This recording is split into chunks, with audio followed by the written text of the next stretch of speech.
Prenons les textes, je vais lire rapidement. Matthieu chapitre 7, vous pouvez les noter. Matthieu 7, le verset 19. Ézéchiel chapitre 18, le verset 4. Lévitique chapitre 17, le verset 11. Hébreux chapitre 9, du verset 11 au verset 12.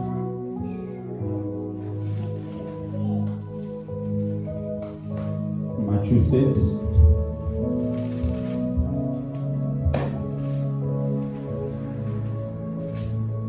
Le verset 19. La Bible dit ceci.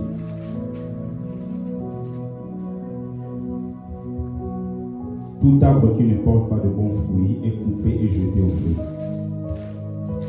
Tout arbre qui ne porte pas de bons fruits est coupé et jeté au feu. Alors, nous allons lire un autre texte. Je vais prendre cette version. Ézéchiel, chapitre 18, le verset 4.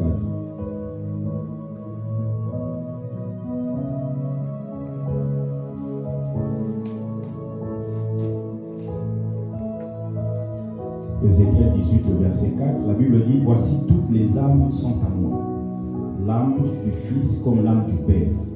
L'une et l'autre sont à moi, l'âme qui pêche, c'est celle qui mourra. » Est-ce que quelqu'un peut dire avec moi « L'âme qui pêche, c'est celle qui mourra » ? Nous allons lire Lévitique chapitre 17, le verset 11.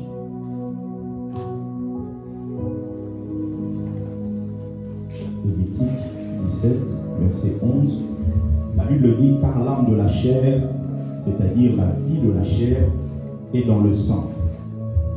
Je vous l'ai donné sur l'autel afin qu'il servît d'expiation pour vos âmes, car c'est par l'âme que le sang fait l'expiation. » On va finir avec Hébreux.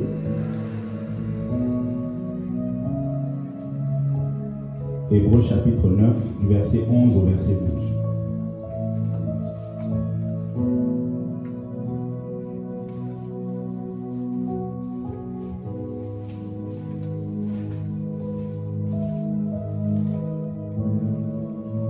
Hébreux chapitre 9, verset 11 au verset 12. La Bible dit « Mais Christ est venu comme souverain sacrificateur des biens à venir. Il a traversé le tabernacle plus grand et plus parfait qui n'est pas construit de main d'homme, c'est-à-dire qui n'est pas de cette création. Et il est entré une fois pour toutes dans le lieu très saint, non avec le sang des boucs et des veaux, mais avec son propre sang, ayant obtenu une rédemption éternelle. » Amen. Une rédaction éternelle. Alors, je vais être bref par rapport au message. Le thème, c'est la profondeur du sang. La profondeur du sang. Alors, ce message rentre dans le cadre de ce qu'on a commencé depuis quelques temps sur l'illumination.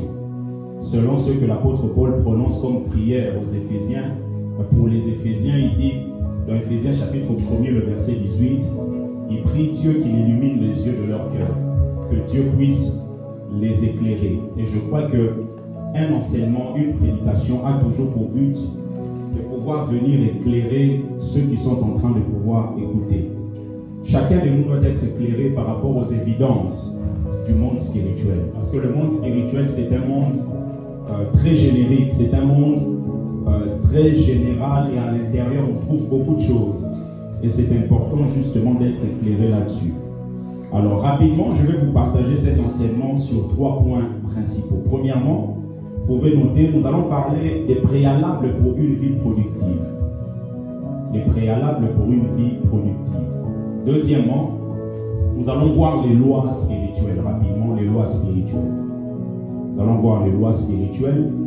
Et troisièmement, nous allons parler du sang, le sang de Jésus, la passion du Christ. En tout cas, je prie Dieu en 20 minutes que je puisse vous expliquer d'une manière claire ces trois points. Premier grand point, les préalables pour une vie productive. Bien aimé, vous allez vous rendre compte que la productivité, c'est la volonté de Dieu. Dieu veut que chacun de nous, tel que nous sommes ici, nous soyons productifs. L'apôtre Paul, quand il parle aux chrétiens, il dit je veux que vous alliez de progrès en progrès. C'est-à-dire que vous puissiez progresser, vous puissiez avoir une certaine productivité. Et Jésus, parlant même de cet arbre, la Bible dit tout arbre qui ne porte pas de bons fruits est coupé et jeté au feu. C'est-à-dire qu'un arbre qui ne produit pas, c'est un arbre qui est improductif. Dieu veut que chacun de nous soit productif. Et la productivité, c'est le fait de multiplier ce que Dieu vous donne. Et quand vous multipliez ce que Dieu vous donne, vous êtes productif. Et quand vous êtes productif, vous êtes fidèle. Rappelez-vous les paraboles de Matthieu chapitre 25, là où Jésus est là où on dit que le maître était parti, revenu, et il avait donné des talents à ses serviteurs. Les 2 premiers avaient multiplié par 2, et la Bible déclare qu'il a dit fidèle serviteur. Pourquoi? Parce que la multiplication est liée à la fidélité. Tout celui qui est fidèle multiplie ce que Dieu lui donne. C'est-à-dire que Dieu vous donne des choses et au travers de vous. C'est-à-dire que Dieu vous a fait grâce pour que vous deveniez enfant de Dieu, mais vous multipliez ça. Au travers de vous, il y a d'autres qui viennent à Christ. Au travers de vous, il y a beaucoup qui viennent au Seigneur. La productivité dépend de plusieurs paramètres. Premièrement, la productivité dépend de Dieu. Toute forme de productivité dépend de Dieu. Toute vie productive dépend d'abord de la grâce de Dieu. C'est d'abord la grâce de Dieu. Quand vous voyez un homme qui est productif, c'est d'abord la grâce de Dieu. C'est Dieu qui a fait grâce à cet homme. 1 Corinthiens 3, le verset 6 dit « J'ai planté, Apollos a arrosé, mais Dieu a fait croître. » Bien qu'ils ont planté, bien qu'ils ont arrosé, mais celui qui fait croître, c'est Dieu. Donc la productivité dépend d'abord de Dieu. Deuxièmement, la productivité dépend de nos choix. Tout celui qui est productif, quel que soit le domaine, vous allez vous rendre compte qu'il y a des choix qui ont été pris quelque part. Il y a des décisions qui ont été prises quelque part. Il y a des choix qui ont été faits quelque part. Quand vous voyez une maman en train de produire, quand vous voyez un papa en train d'être productif, c'est parce qu'il y a des choix qui ont été faits quelque part. Vous êtes productif parce que, bien aimé, vous faites des bons choix. Dieu ne vient pas faire croître aussi longtemps que Paul n'a pas planté, aussi longtemps que Apollos n'a pas arrosé. Donc la responsabilité des deux, c'est de pouvoir faire le choix de planter et de faire le choix d'arroser. Et une fois que vous faites ça, la grâce de Dieu vient vous permettre de vivre la productivité. Donc ça dépend de vos choix. Dieu fait croître parce que Paul a planté et Apollos a arrosé. La Bible dit nous sommes ouvriers avec Dieu. Nous sommes ouvriers avec Dieu. La version d'Arby dit nous sommes collaborateurs avec Dieu. Nous sommes collaborateurs de Dieu. 1 Corinthiens 3, 9. Collaborateurs. Quels sont les choix à faire, bien aimés, dans la vie? Rapidement. La première des choses que vous devez rencontrer, c'est le choix entre le mensonge et la vérité. Dans chaque vie, matin, midi, soir, les deux choses se présentent à nous. Dois-je mentir ou dois-je dire la vérité? Bien-aimés, choisissez la vérité. La vérité peut vous coûter. Et la vérité coûte. Mais la vérité finit toujours par vous donner raison. Tout celui qui choisit la vérité, tôt ou tard, on dira, il avait raison. Choisissez aussi, deuxièmement, qui et quoi devez-vous écouter? Vos oreilles ne sont pas des poubelles. Vos oreilles ne sont pas des poubelles dans lesquelles toutes les prédications doivent venir. Vos oreilles ne sont pas des poubelles dans lesquelles tous les enseignements doivent venir. Vous devez choisir, même les conseils choisir, vers qui aller prendre conseil. Choisissez. Troisièmement, choisissez vos amis et vos tâches prioritaires. Dans la vie, il y a plusieurs tâches, mais il y a des tâches qui sont prioritaires. Choisissez ces tâches-là et appliquez-vous. Il y a un homme qu'on appelle Alfred Pareto, peut-être quelques-uns le connaissent. Il a parlé de ce qu'on appelle la courbe d'indifférence en économie, en microéconomie. Et il dit que la courbe d'indifférence est décroissante. Et la courbe d'indifférence, c'est simplement l'ensemble des paniers de biens qui donnent la même satisfaction au consommateur. C'est-à-dire que si vous prenez ce panier de biens-là, vous avez la même satisfaction que si vous prenez un autre panier de biens. Maintenant, cet homme a expliqué ce qu'on appelle la loi de Pareto. La loi de Pareto, c'est aussi appelé la loi de 20-80. Il a constaté un certain nombre de choses durant plusieurs années. il a regardé plusieurs nations et il s'est rendu compte que la richesse mondiale, il n'y a que 20% des pays qui partagent 80% de la richesse mondiale. Donc, quand vous prenez tous les pays du monde, vous avez seulement 20% des pays qui partagent les 80% du gâteau de toute la richesse mondiale. Et il s'est rendu compte que même dans ces 20% des pays, il n'y a que 20% de la population qui partage les 80% de la richesse. Et il a étendu ça même dans le domaine de l'entreprise, même au niveau économique.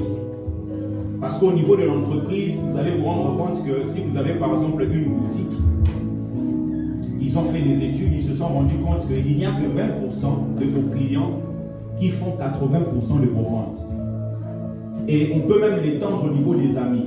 Vous-même pouvez vous réaliser que vous avez beaucoup d'amis, mais il n'y a que très peu d'amis qui sont vraiment utiles pour votre destinée. On connaît beaucoup de gens. Il y a des gens qui disent amis, mais amis là, c'est vraiment ami ou pas ami? Il dit il n'y a que 20%. Si on rentre dans le cadre de l'amitié, il n'y a que 20% d'amis qui sont vraiment utiles pour la réalisation de votre destinée. Donc vous voyez que, par exemple, une entreprise qui sait qu'il n'y a que 20% de mes clients qui font 80% de mes ventes, qu'est-ce que l'entreprise va faire? Va se focaliser sur ces 20%, va étudier même la manière de fonctionner de ces gens. C'est la raison pour laquelle vous allez vous rendre compte que des publicités viennent dans votre boîte aux lettres. Ça ne vient pas au hasard. C'est-à-dire, ils ont constaté que vous faites partie de la catégorie de ceux qui consomment leurs produits. Donc, ils ont analysé les 20%, ils se sont dit, ok, ce sont des gens qui prient beaucoup, par exemple. Et ils se disent, ok, comme ce sont des gens qui prient beaucoup, et ce sont des gens qui ont la plupart la couleur noire ou la couleur blanche. Et qu'est-ce qu'ils vont faire? Ils vont aller maintenant localiser ces gens-là. Et quand ils vont déposer leur invitation ou leur publicité, directement toi, faisant partie de cette catégorie, ça va te parler. C'est comme ça que les entreprises fonctionnent. Ils savent que je ne dois pas me focaliser sur n'importe quel client. Parce que ce n'est pas tout client qui fait mon affaire. Il y a des clients qui sont des clients stratégiques. Même dans une journée, il y a des tâches qui sont des tâches stratégiques. Il y a des tâches dans lesquelles, lorsque vous ne les faites pas, rien ne change dans votre journée. Mais il y en a d'autres, lorsque vous ne les faites pas, votre journée est foutue. C'est la raison pour laquelle cet homme donne une certaine leçon. Il dit la première des choses, apprenez à supprimer des tâches qui ont un impact moindre dans votre vie. Yes. Quand on parle des tâches, on peut parler aussi des amis. Mettez de côté des gens qui n'ont aucun impact dans votre vie. Parce que l'objectif, c'est que vous soyez productif. Mais pour être productif, il faut que vous ayez la tête pour comprendre quels sont les paramètres qui doivent être tenus en compte afin que je puisse arriver là où je dois arriver. Amen. Supprimez des tâches. Supprimez des choses. Et deuxièmement, consacrez-vous sur les 20% que vous avez localisés. Consacrez-vous sur des tâches essentielles. Vous allez vous rendre compte que quelqu'un peut par exemple commencer à taper un projet. Commence à taper un projet. Le projet va vous prendre un certain temps. Mais il y a d'autres tâches qui viennent, comme par exemple répondre aux SMS, répondre au WhatsApp et tout ça, les messages qui viennent. Vous allez vous rendre compte que vous pouvez passer pour un projet qui doit vous prendre 3 heures. Avec des petites tâches qui sont inutiles, ça peut vous prendre 4h30. C'est-à-dire que ce que vous devez faire en 3 heures, vous le faites en 4h30. Vous n'êtes pas productif. Parce que si vous le faites en 3 heures, deuxième projet, vous allez le faire peut-être, parce que vous aurez déjà pris l'élan, vous allez peut-être le faire en 2h30 après. Donc vous faites 3 heures plus 2h30, ça vous fait 5h30 pour 2 projets. Mais quand vous mettez des tâches qui sont inutiles, vous allez vous rendre compte qu'au lieu de faire 2 projets, vous n'allez en faire qu'un. C'est la raison pour laquelle, bien aimé, à partir de ce culte, en sortant de ce lieu, supprime des tâches qui sont inutiles, des tâches qui ont un impact moindre dans ta vie. Il y a des amis, ça dit, si tu le mets de côté, ça ne change rien dans ta vie. Alors qu'un ami, lorsque tu le mets de côté, tu dois le ressentir. Oui, parce que nous n'avons pas la même définition de l'amitié. On appelle ami celui qu'on a rencontré dans le métro aujourd'hui. Oh, lui vraiment c'est mon ami. Mais ton ami là, tu l'as vu qu'une seule fois. Il ne connaît même pas la date de naissance. Il ne connaît même pas ton père. Il ne connaît même pas ta mère. Il ne sait même pas comment tu fais pour manger. Il ne sait même pas les difficultés que tu traverses. Mais tu l'appelles ami. Tu peux même te consacrer du temps pour lui. Alors que c'est vraiment du temps perdu parce que tu peux te consacrer pour autre chose. Bien aimé, apprenons à sélectionner les tâches utiles dans nos vies. Des tâches qui sont très, très importantes. Deuxièmement, rapidement, les lois spirituelles. Il y a ce qu'on appelle des lois spirituelles. Les lois spirituelles sont des principes spirituels qui ont une application universelle. Les lois spirituelles sont des principes spirituels qui ont une application universelle. Regardez maintenant, c'est beaucoup plus profond là. Ézéchiel 18, le verset 4. La Bible dit, l'âme qui pêche, c'est celle qui mourra. Ça, c'est une loi. C'est une loi, c'est-à-dire que c'est quelque chose qui est universel. Que vous soyez au Congo, que vous soyez rwandais, que vous soyez français, cette loi va s'appliquer à vous. L'âme qui pêche, c'est celle qui mourra.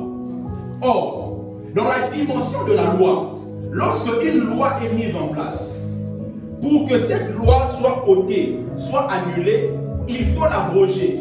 Mais on l'abroge avec une autre loi. C'est la raison pour laquelle la fois passée, je vous avais dit, quand vous lisez Romains chapitre 8, la Bible dit, nous parle de deux lois. La loi de l'esprit de vie et la loi de la mort. C'est-à-dire que la loi de l'esprit de vie nous a franchis de la loi de la mort.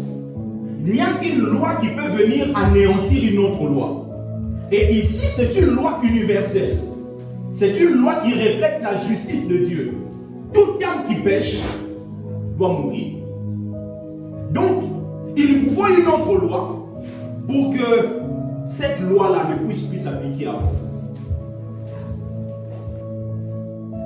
Je vous ai dit la fois passée, on a parlé de la gravité. On a dit que l'avion monte parce que l'avion applique une loi qui vient anéantir ou la franchir de la loi qui existe, de la loi de gravité. Parce que tout ce que vous faites comme ça doit tomber. Tout ce que vous mettez comme ça doit tomber. Mais l'avion arrive à se maintenir dans les airs. C'est-à-dire, la loi de gravité a été franchie par la loi appliquée par l'avion. Bien aimé, dans la vie, dans la famille, il y a des lois.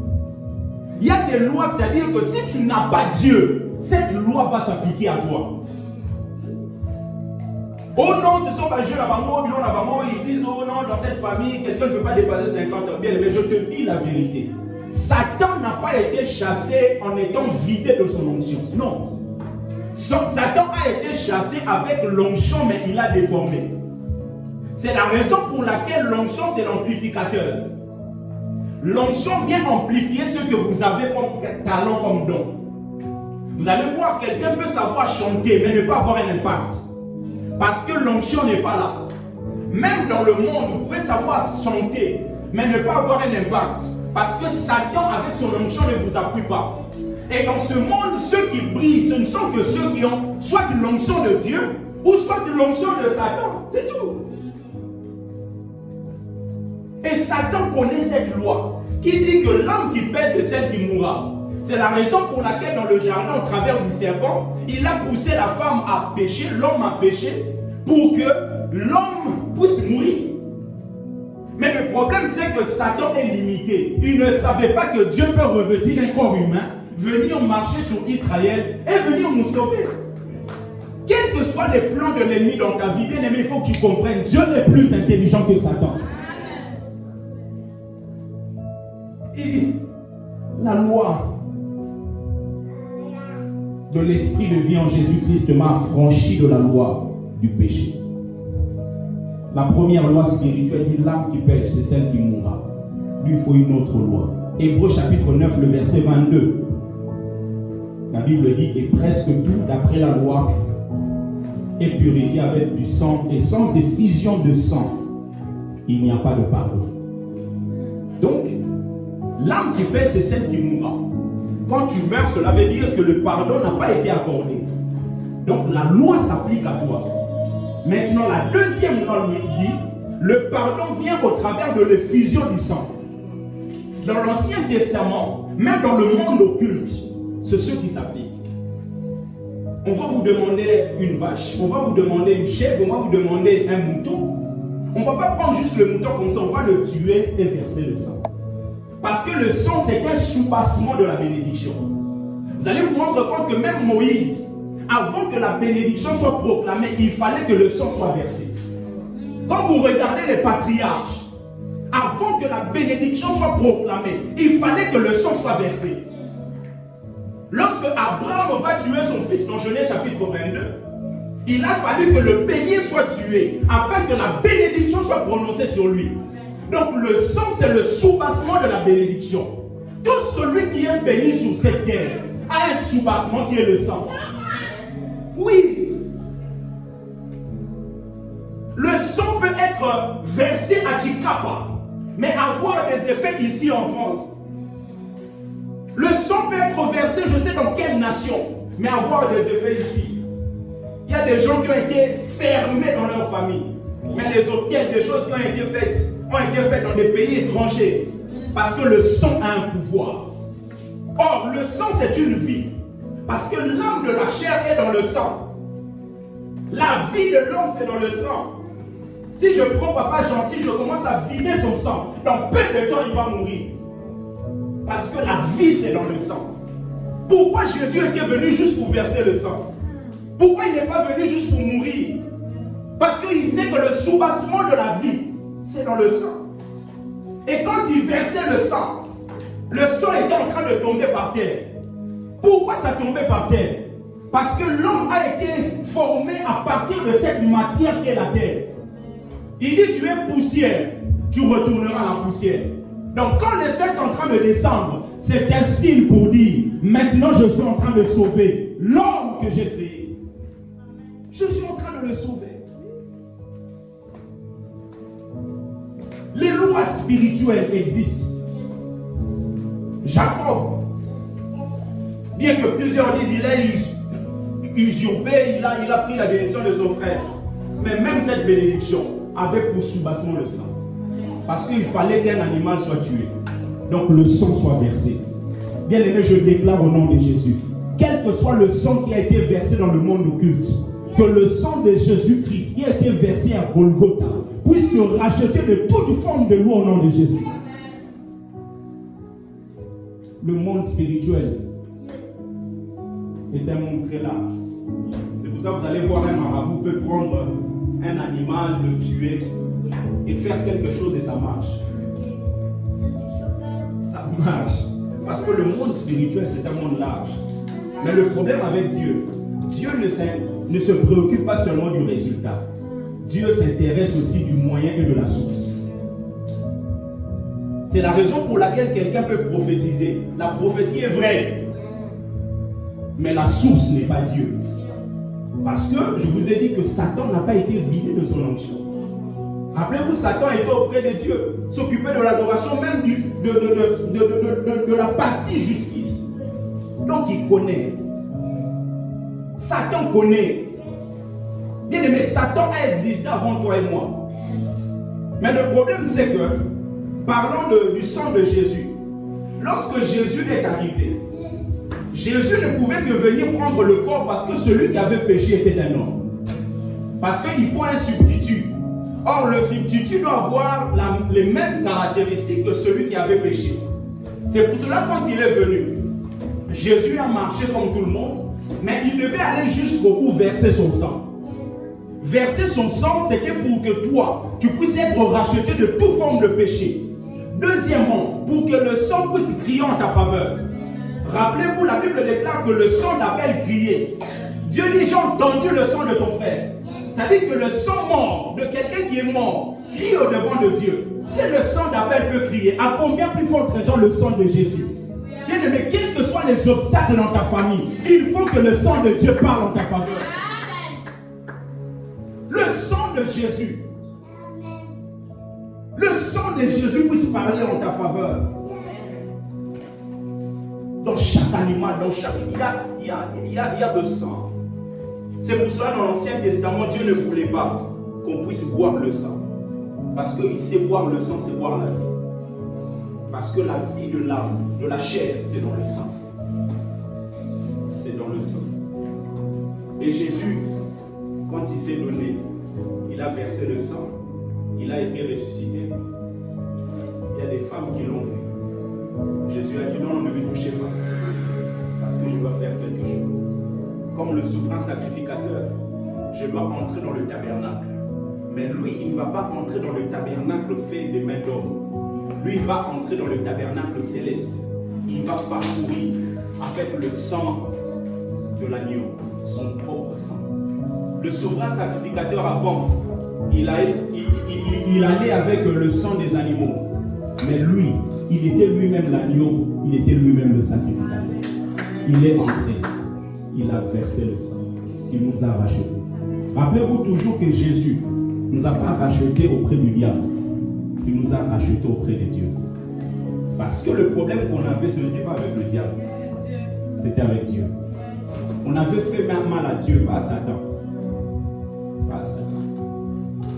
Satan était venu juste de mentir, mais nous avons pris la décision qui a offensé Dieu. Et quand il a fait ça, il a fini.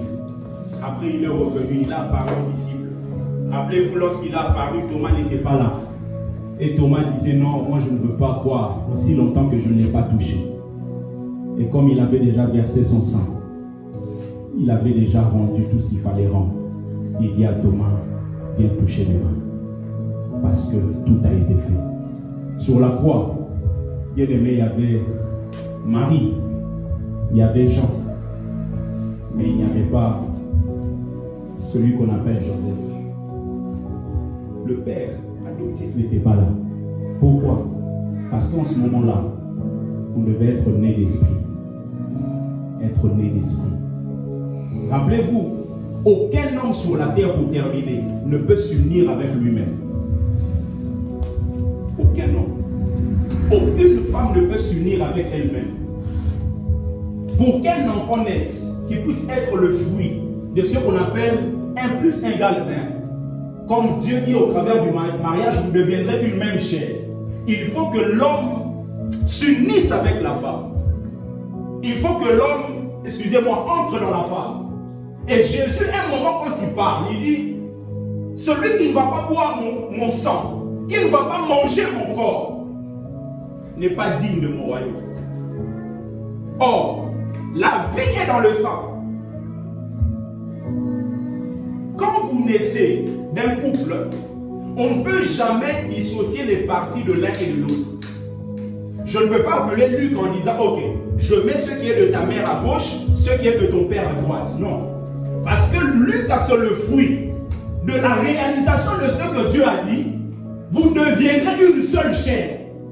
C'est-à-dire, c'est le tout qui constitue l'union de nous deux. Donc Jésus, il veut aussi que nous puissions être un avec lui. La Bible dit, celui qui s'attache à une prostituée devient avec elle une même chair. Celui qui s'attache à Dieu devient avec Dieu un même esprit. Donc lorsque vous êtes en train de manger le corps, vous êtes en train de boire son sang, vous êtes en train de faire entrer Jésus en vous, afin que quelque chose de nouveau puisse apparaître. C'est pour cela, celui qui mange son corps, qui boit son sang, l'image de la nouvelle naissance, ne peut jamais être mangé par Satan. Jamais. Jamais. Est-ce que quelqu'un croit en cela?